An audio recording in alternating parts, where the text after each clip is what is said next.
네.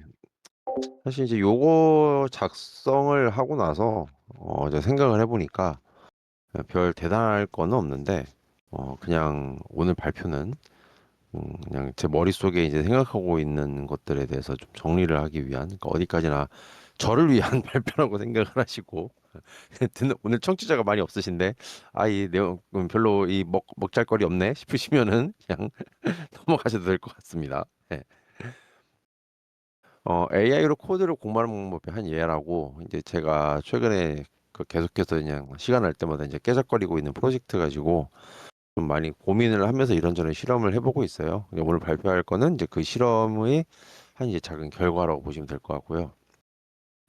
뭐 어떤 얘기 안 해도 이제 다들 이제 동감하시겠지만은 또 오늘 첫 발표도 이제 그 GitHub 에이전트 이용해서 이제 사람은 놀고 사람은 이제 술 먹고 놀고 있을 동안 AI한테는 코드를 시키는 대 AI 시대가 이제 되어버렸죠.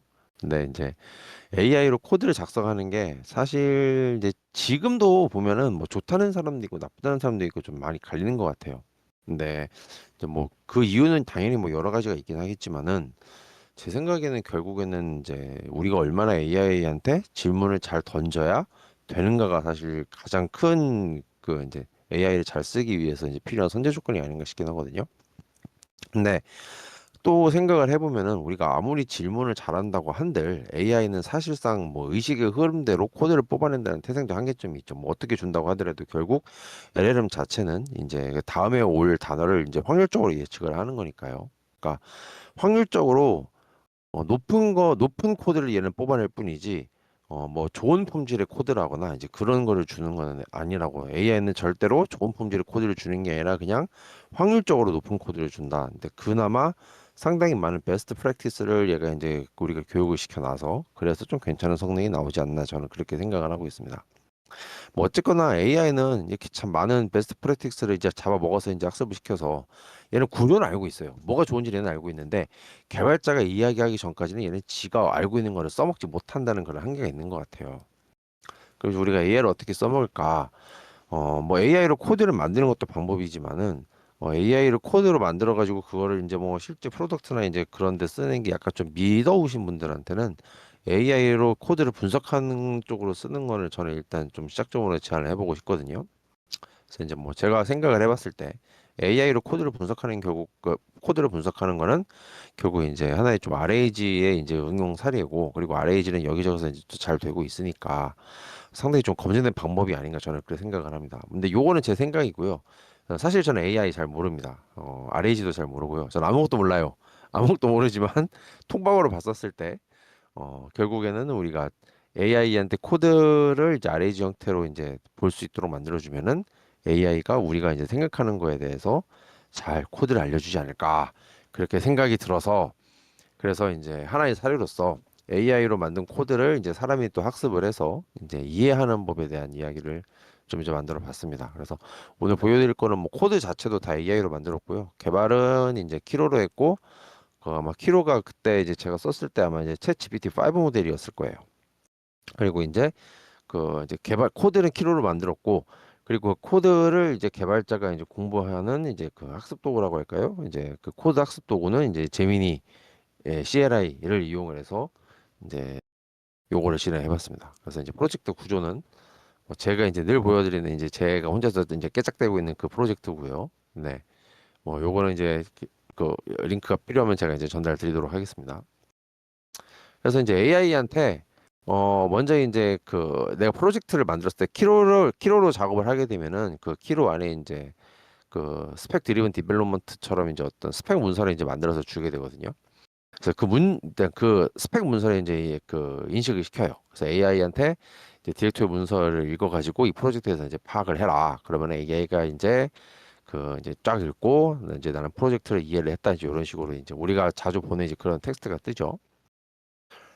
그리고 이제 뭐 학습 계획을 이제 이것 자체도 이제 문서로 만들어서 이것도 AI한테 알려줘요. 그래서 이제 스터디 플랜 안에 보면은 이제 요 스터디 플랜 안에 있는 것도 사실 제가 이 프로젝트를 맨 처음에 시작을 할 때 이 코드를 이제 개발자가 공부를 하려고 하면은 어떻게 읽어야 될까 좀 고민해서 문서를 만들어 달라고 이제 던졌거든요.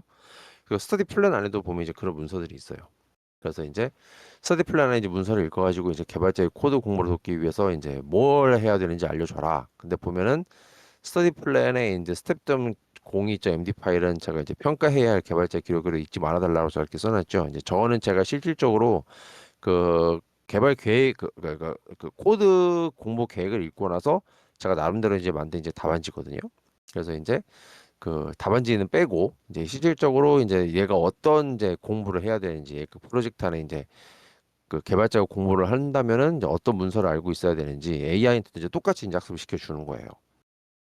그래서 이제 스텝 3번째는 이제 내가 공부를 합니다.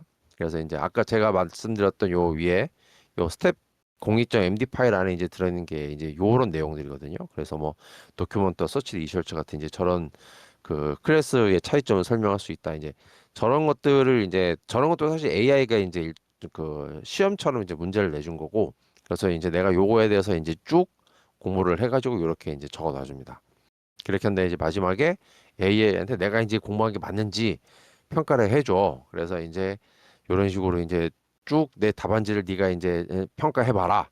그런 식으로 하면은 AI가 내 답안지를 보고 나서 또 소스 코드를 읽어보면서 얘가 이제 평가를 해주죠.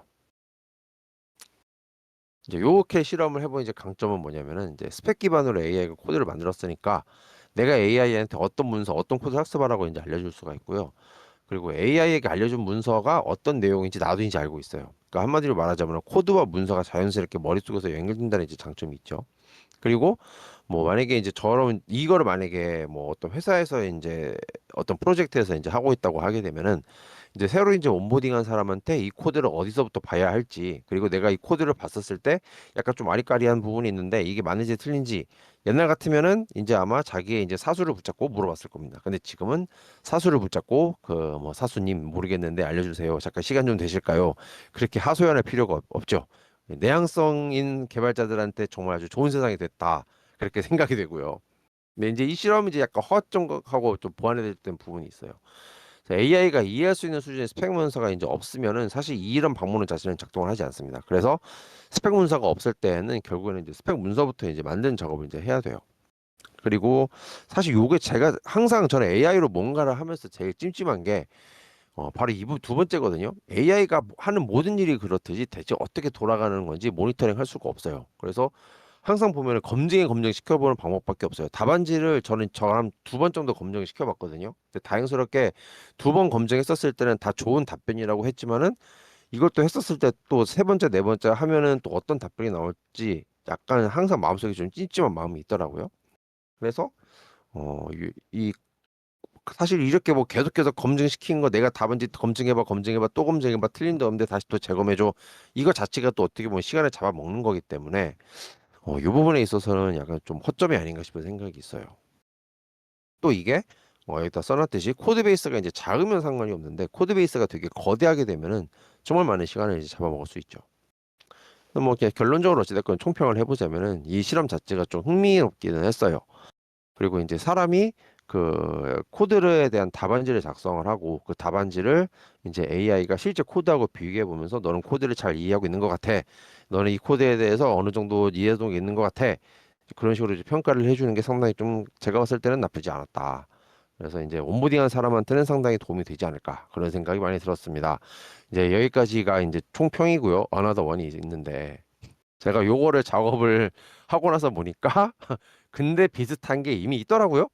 그 포켓 플라워라고 해가지고 코드 베이스 자체를 가지고 여기 보면 여기 그 밑에 제가 이제 갖다 복붙해 놓은 거거든요. 그러니까 AI한테 이제 코드를 줘가지고 요거를 이제 제가 했던 이 실험하고 비슷하게 코드를 학습할 수 있게 이제 해놓은 거예요. 또 요거 말고 또 최근에 또 보니까 어젠가 보니까 또 무슨 또 툴이 하나 또 나왔더라고요. 그건 어디서 나왔더라? 기억이 안 나네. 아무튼 그래서 요 프로젝트 여기 들어가 보시면은 이제 어 이 요 좀 이것도 나머지 좀 됐거든요. 그래서 요것도 한번 써보시면 좋을 것 같고 제 다음 실험은 제가 했던 방법하고 요걸 이용하는 거하고 한번 비교를 해 보는 겁니다. 뭐 실험은 이제 이렇게 됐긴 했지만 어찌 됐건 이미 삽질을 하긴 했으나 실험을 잘 해봤으니 좋았어. 이게 제 결론입니다. 네, 들어주셔서 감사합니다.